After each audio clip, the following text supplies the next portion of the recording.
अब वक्त आ गया है आज के विशेष पॉडकास्ट का। इसमें हम जानेंगे कि कैसे आत्मनिर्भर भारत का विजन अब एआई के क्षेत्र में एक सशक्त डिजिटल तस्वीर उकेर रहा है। इस विषय पर डीडी न्यूज ने गहना एआई के संस्थापक डॉक्टर उत्पल चक्रवर्ती से खास बातचीत की है। आइए आपको सुनवाते हैं।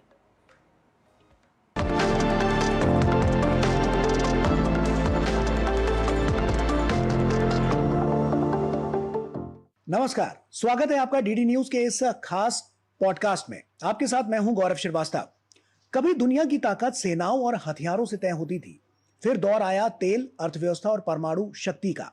लेकिन अब लगता है कि जो देश आर्टिफिशियल इंटेलिजेंस पर नियंत्रण करेगा वही भविष्य की दिशा तय करेगा।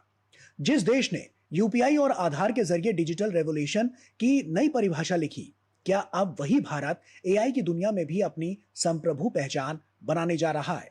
तो इसका जवाब है हाँ, क्योंकि एआई अब सिर्फ मोबाइल ऐप या चैटबॉट की टेक्नोलॉजी नहीं, बल्कि राष्ट्रीय सुरक्षा, अर्थव्यवस्था, साइबर वॉर, डेटा और वैश्विक प्रभाव का सबसे बड़ा हथियार बन चुका है। और ऐसे समय में जब दुनिया की बड़ी शक्तियां अपने अपने एआई मॉडल और डिजिटल साम्राज्य खड़े कर रही हैं, तो वहीं भारत भी अब दूसरे देशों पर निर्भर ना होकर खुद का एआई मॉडल तैयार कर रहा है, जो मजबूती के साथ अपना सोवरेन एआई बनाकर दुनिया को नई दिशा देता नजर आ रहा है, जो बदलते भारत की सशक्त तस्वीर पेश कर रहा है। और इन्हीं सब विषयों पर बात करने के लिए बहुत ही खास मेहमान हमारे साथ इस पॉडकास्ट में मौजूद हैं। हमारे साथ डॉक्टर उत्पल चक्रवर्ती जी मौजूद हैं, फाउंडर और चीफ साइंटिस्ट हैं गहना एआई लैब में। सर, बहुत स्वागत आपका। और उसी के साथ उत्पल जी, सबसे पहला सवाल तो यही है कि किस तरह से गहना एआई बाकी एआई से अलग कुछ करता हुआ नजर आ रहा है? क्योंकि हम ये देख रहे हैं कि जब हम फॉरेन एआई की बात करते हैं, यानी कि विदेशों पर जो एआई है उसकी निर्भरता कम हो, उस दिशा में कैसे गहना एआई आगे टेक्नोलॉजी को लेकर और भारत जिस तरह से आत्मनिर्भर भारत की जो कवायद है उसको लेकर, इन दोनों चीजों को साथ में लेकर आगे बढ़ता हुआ नजर आ रहा है, किस तरह से डिफरेंट कर रहा है? तो गहना जो एआई है ये भारत में बनाया हुआ, भारत का साइंटिस्ट लोगों ने बनाया हुआ मॉडल है। और ये मॉडल को भारत का जो डेटा है उससे ट्रेन किया गया है और ये हमारे कॉम्प्लीटली कंट्रोल में है। अभी जैसे कि बाकी जितना भी मॉडल, आपने सही बोला कि बाकी मॉडल जितना भी है फॉरेन मॉडल, वो क्या हमारे कंट्रोल में नहीं है। तो हमारे जो क्रिटिकल सेक्टर है, जैसे कि डिफेंस हो गया, हमारा बैंकिंग एंड फाइनेंस हो गया, या कुछ गवर्नमेंट सेक्टर्स है, वो सब क्षेत्र में हम लोग फॉरेन मॉडल के ऊपर बिलीव नहीं कर सकते, क्योंकि वो हमारे कंट्रोल पे नहीं है। वो हमारे जो पॉलिसीज है, रेगुलेशंस है, उसको समझते नहीं है, हमारे लैंग्वेजेस को समझ, हमारा लैंग्वेज इतना डाइवर्स है। तो गहना इसीलिए अलग है क्योंकि ये भारत में विकसित हुआ मॉडल है, भारत का साइंटिस्ट लोग ने बनाया है, सब कुछ अपना है। एक हमने देखा है ज्यादातर जो एआई के मॉडल्स होते हैं वो एलएलएम पर होते हैं, बट ये एसएलएम पर है, ऐसा क्यों और इसके पीछे का क्या रीजन है? तो एलएलएम जो लार्ज लैंग्वेज मॉडल है, तो ये बहुत बड़ी मॉडल होता है। इसको जो ट्रेन किया जाता है ये ट्रिलियंस ऑफ पैरामीटर्स में ट्रेन किया जाता है। लेकिन इसको ट्रेन करने के लिए इसका जो खर्चा है ये भी बहुत ज़्यादा है, बहुत ज़्यादा पैसे का जरूरत है। और हर एक जगह में इसका जरूरत भी नहीं होता, क्योंकि एलएलएम जो है उसको, ये सब जनरल पर्पस मॉडल है। तो ये जनरल पर्पस के लिए तो अच्छी तरीके से काम कर सकते हैं, जैसे कि कोई भी एक टेक्स्ट को समराइज कर देना, कुछ भी चीजें एक लिख देना, ये सब कर सकते हैं। लेकिन हम लोग अगर स्पेसिफिक डोमेन का बात करते हैं, जैसे कि बैंकिंग एंड फाइनेंस डोमेन के लिए, तो उसमें स्पेशलाइज्ड मॉडल का जरूरत होता है। तो स्पेशलाइज्ड मॉडल के लिए हमको इतना बड़ी मॉडल का जरूरत नहीं होता है। उसको अगर बैंकिंग के बारे में अच्छा नॉलेज है और बैंकिंग का डाटा से अगर हम लोग, लेकिन भारत क्योंकि बहुत बड़ा देश है, तो ऐसे में इतने बड़े देश में अगर हम एसएलएम जैसे मॉडल के साथ आगे बढ़ते हैं, तो आपको क्या लगता है कि जो सिक्योरिटी है वो कितनी बहुत ज़्यादा पुख्ता हो पाएगी, या उस पर हम कितना ये चैलेंजिंग रहेगा कि जो सिक्योरिटी है उस पर्पज से अगर हम देखें तो इस मॉडल को बहुत ज़्यादा विकसित करने की जरूरत जो पड़ती है वो नजर आती है? आप क्या कहेंगे? तो सिक्योरिटी जो पैरामीटर्स है ये मतलब कितना बड़ी है उसके ऊपर डिपेंड नहीं करता। तो सिक्योरिटी तो लगाना ही पड़ेगा हर एक मॉडल के लिए, चाहे वो एलएलएम हो या स्मॉल लैंग्वेज मॉडल एसएलएम हो। अब जो एआई मॉडल्स बन रहे हैं वो कैसे इन चीज़ों को और ज़्यादा पुख्ता करते हुए नजर आते हैं, जैसे साइबर सिक्योरिटी को लेकर डीप फेक जैसी चीज़ें ना हो और लोगों को सही जानकारी सही समय पर मिल सके, सही तरीके से मिल सके, इसके लिए किस तरह से अलग अलग वेरिएशंस रखे गए हैं?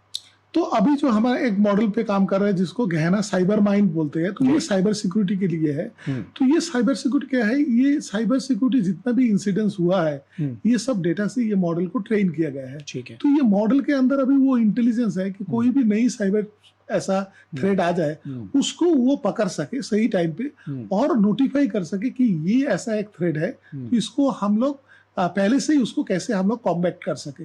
तो वो मॉडल पे हम लोगों का काम चल रहा है। अलग अलग तरह के जो हैकिंग के जो मामले सामने आते रहते हैं, क्या उस दिशा में भी यहाँ पर गहना एआई कुछ काम करता हुआ नजर आता है? कैसे आप हैक प्रूफ इसको पूरा बनाते हुए नजर आएंगे अगर कोई नई टेक्नोलॉजी और विकसित होती है तो?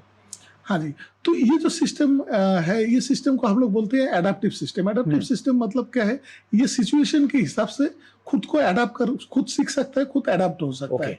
तो जब भी ये कह सकते हैं एबनॉर्मलिटी, तो कोई भी एबनॉर्मलिटी अभी होता है, अगर कोई ट्रांजैक्शन कर रहा है बहुत देर रात को, कोई एक ऐसा कंट्री में जो कंट्री में नॉर्मली वो जो आदमी है वो ट्रांजैक्शन नहीं कर रहा है, तो ये कहना जो है बहुत जल्दी से पकड़ सकता है कि ये थोड़ा सा एबनॉर्मलिटी है, नॉर्मल बिहेवियर नहीं है। तो उसी के आधार पर वो आइडेंटिफाई कर सकते हैं कि और ये जो आजकल हम देख रहे हैं कि डेटा लीक के मामले भी बहुत ज्यादा बढ़ रहे हैं, तो डेटा सिक्योरिटी को लेकर किस तरह से आपका जो आपने जो एक सिस्टम बनाया है उसका स्ट्रक्चर किस तरह से मॉड्यूल किया है कि इस तरह की कोई दिक्कतें लोगों के सामने ना आए कि अगर उनका डेटा किसी तरह से ज्यादा सेफ रहे, लीक ना हो पाए? हाँ, तो डेटा प्राइवेसी और सिक्योरिटी का पूरा ध्यान दिया गया है। हमारा जो डीपीपी एक्ट है उसको मद्देनजर रखते हुए हम लोग पूरा ध्यान देके गहना को बनाया गया है कि किसी का पर्सनल डेटा को हम लोग ऐसा एक्सपोज ना करें, यूज ना करें या कोई हैक ना कर पाए। तो वो पूरा हम लोग इसमें ख्याल रखा गया है गहना इनिशिएटिव। और जैसे अलग अलग प्रदेश हैं, अलग अलग प्रदेशों की अलग अलग बोलचाल है, भाषा शैली है, और जैसा हम देखते हैं कि हमारा जो देश है वो विविध संस्कृतियों को समेटे हुए है, तो उस तरफ किस तरह से आप, क्योंकि इतिहास से आज को कनेक्ट करते हुए और फ्यूचर की टेक्नोलॉजी आप बना रहे हैं, तो वहां पर किस तरह से इन तीनों चीजों को मैच किया जा रहा है? तो यही हमारा मतलब प्रोडक्ट का जो फ्यूचर जो प्लान है यही है। तो अभी तो हम लोग इंग्लिश और हिंदी ये दोनों लैंग्वेज पे मॉडल को ट्रेन किया गया है। ये समझ सकता है, इसका जितना भी जार्गन्स है वो समझ सकता है, और कुछ हद तक का हमारा जो कल्चर्स है डिफरेंट स्टेट के ये भी उसको समझ सकता है। लेकिन बाकी लैंग्वेज में हम लोग अभी काम कर रहे हैं और हम लोग कुछ महीनों में कुछ और लैंग्वेज ऐड कर रहे हैं और 4-5 लैंग्वेज ऐड कर पाएंगे। ऐसे में गहना एआई में ऐसी क्या अलग अलग चीजें, क्योंकि हम देख रहे हैं कि अगर आज की हम बात करें तो स्टार्टअप्स कई सारे इंडिया में निकल रहे हैं और एआई को लेकर तो बहुत सारे स्टार्टअप्स हैं, तो ऐसे में गहना एआई बाकी स्टार्टअप से अलग क्या कर रहा है अगर हम बात करें तो? गहना एआई का जो स्पेशलिटी है वो है पहले स्मॉल लैंग्वेज मॉडल की। हम लोग क्या चाहते हैं कि बहुत ही कम खर्चे में हम लोग ऐसा एफिशिएंट मॉडल लेके आए जो मॉडल का रीजनिंग एबिलिटी हो। जैसे कि रीजनिंग एबिलिटी होना बहुत जरूरी है आज का मॉडल का, ये टेक्स्ट जनरेशन मॉडल नहीं है, रीजनिंग एबिलिटी हो। और हम लोग ये टारगेट करेंगे कि हम सेक्टर जितना भी है, हमारा इंडस्ट्री जो जितना है उसको हम लोग हेल्प कर सके, उसका जो नीड है उसको हम लोग कैटर कर सके। तो ये हमारा स्पेशलिटी है। अभी टेक्नोलॉजिकल पॉइंट ऑफ व्यू से अगर हम लोग बात करें तो गहना का कोई टेक्नोलॉजी इतना कम पैरामीटर से ट्रेन होने के बाद भी गहना में वो रीजनिंग एबिलिटी लाने के लिए हम लोग लाया है। तो ये एक बहुत बड़ी बात है क्योंकि कोई भी रीजनिंग एबिलिटी मॉडल देखिए ट्रिलियन पैरामीटर्स के बाद ही वो होता है। हमारा तो 2 बिलियन पैरामीटर्स के हम लोग बात कर रहे हैं, तो इसी में वो आ जाए। तो ये जो डेटा प्रिपरेशन है, हम लोग इतना अच्छा क्यूरेटेड डेटा प्रिपरेशन और उसका आर्किटेक्चर में ऐसा कुछ इनोवेशन किया जिसके बदौलत हम लोग बहुत ही कम खर्चे में ये बना सकेंगे। और कल को अगर हम इसको ओपन सोर्स करते हैं तो भारत का बाकी जो स्टार्टअप्स है वो भी हमारा मॉडल को ओपनली लेके उसके ऊपर इनोवेशन करके उसको ये करके करते। ये भी हमारा रोड मैप है। उत्पल जी, किन किन क्षेत्रों पे सबसे ज्यादा फोकस किया जा रहा है गहना एआई की तरफ से, और क्या स्पेशल उन सेक्टर्स को दिया जा रहा है इस एआई की तरफ से? तो हमारा गहना साइबर माइंड जो है ये साइबर सिक्योरिटी के ऊपर है कम्प्लीटली। हमारे पास और एक गहना एडुपाथ करके भी है, मतलब गहना एडुकेशन।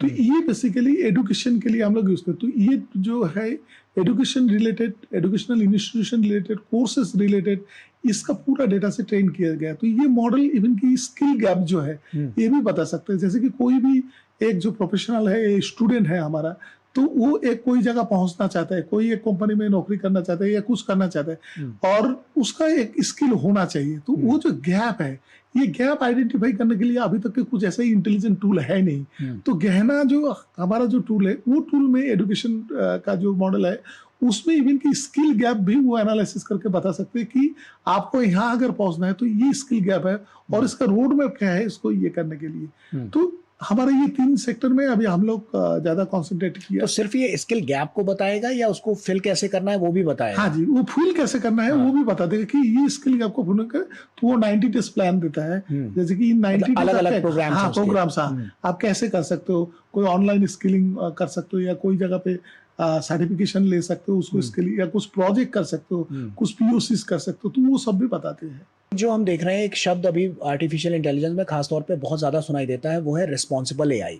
उसको लेकर किस तरह से गहना एआई जो है वो काम करता हुआ नजर आता है कि जो सही जानकारी है वो सही समय पर सही लोगों तक सही तरीके से पहुंचे, उसके लिए क्या मॉड्यूल स्ट्रक्चर बनाया गया है? हाँ, तो हम रिस्पॉन्सिबल एआई बनाने के लिए इसको कई तरीके से हम लोग इसको एड्रेस करने का कोशिश किए। एक नंबर के इथिकल गाइडलाइंस जितना भी है अभी अवेलेबल, वो इथिकल गाइडलाइंस को हम लोग फॉलो कर रहे हैं, उसको डेवलपमेंट करने के लिए, प्लस टेस्टिंग या सब कुछ करने के लिए।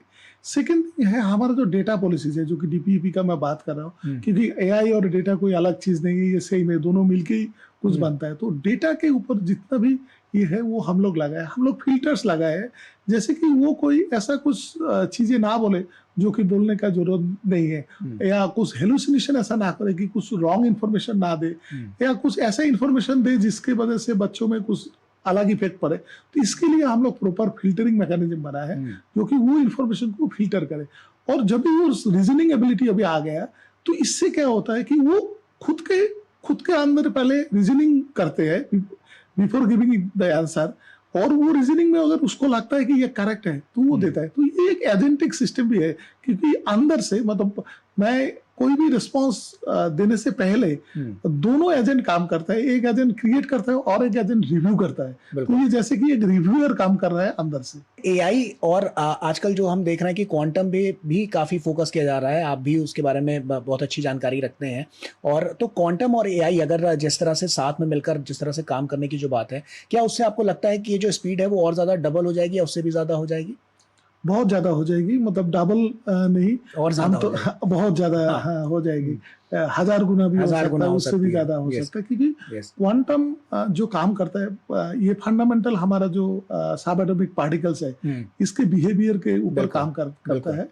और ये इसको जो भी हम लोग हार्नेस करके एक क्वांटम प्रोसेसर के अंदर उसको यूज करते हैं, तो इसके स्पीड और पैरेललिज्म दोनों चीजें है। एक तो स्पीड है, हमारा जो सुपर कंप्यूटर है उसका भी स्पीड है, लेकिन उससे भी कई लाखों गुना तेज काम लेकिन करता है। वो सीक्वेंशियल है, ये पैरेलल काम कर सकता है, तो ये लाखों गुना स्पीड में प्रोसेस करेगा। तो जो एआई का बेनिफिट होगा, आज भी एआई रियल टाइम नहीं है, आप अगर बोले तो नियर रियल टाइम हो सकता है लेकिन रियल टाइम नहीं है। लेकिन क्वांटम आने के बाद एआई बहुत हद तक के रियल टाइम हो जाएगा, वो रियल टाइम डाटा ले सकता है, रियल टाइम गहना एआई भी इन फ्यूचर मतलब इस तरह की जो टेक्नोलॉजी है उनको मर्ज करके आगे बढ़ता हुआ नजर आएगा। इस पर भी आप काम करते हुए नजर आ रहे हैं। हम लोग क्वांटम मशीन लर्निंग के ऊपर भी काम करेंगे। एक्चुअली स्पेशली हमारा 2 टीम मेंबर को हम लोग लगाए अभी एक्सपेरिमेंटेशन करने के लिए कि ये एल्गोरिथम को अगर चेंज करके, हमारा जो मॉडल है धीरे धीरे टाइम लगेगा, चेंज करके अगर क्वांटम प्रोसेसर रेडी कर सकते, क्योंकि ये एक क्लासिकल मॉडल को क्वांटम मॉडल में कन्वर्ट करना भी एक बहुत बड़ी बात है, क्योंकि क्वांटम प्रोसेसर कंप्लीटली अलग तरीके से काम करता है, उसके लिए सर्किट लिखना पड़ता है उसको। ये तो हम लोग लेकिन इसको क्यूएमएल में कन्वर्ट करने का काम मतलब बुनियादी तौर पर हम लोग चालू किए हैं। एआई को लेकर हमने देखा है कि अलग अलग जो स्टार्टअप्स हैं या कंपनियां हैं वो अलग अलग क्षेत्रों में काम करती हुई नजर आती हैं।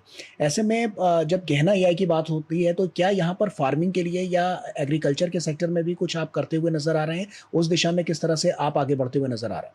जरूर, जो भी हम लोग ये लैंग्वेज प्रॉब्लम को थोड़ा सा सॉल्व कर लेंगे, मतलब और भी लैंग्वेज हम लोग जोड़ लेंगे, तो मेरे ख्याल से गहना बहुत ही उपयोगी होगा फार्मिंग के लिए। क्योंकि क्या है, आज एक फार्मर को अगर कोई भी गाइडेंस चाहिए, उसका जो वर्नाकुलर है उसको उसको समझने वाला और उसका जो बोलने का तरीका है या वो जो चाहता है, एक्चुअली ये एक साइकोलॉजिकल भी है, क्योंकि अभी जब एक मॉडल के साथ आप बात करोगे तो मॉडल आपको समझना चाहिए, आप मॉडल को समझने चाहिए, मतलब ये दोनों दो आदमी।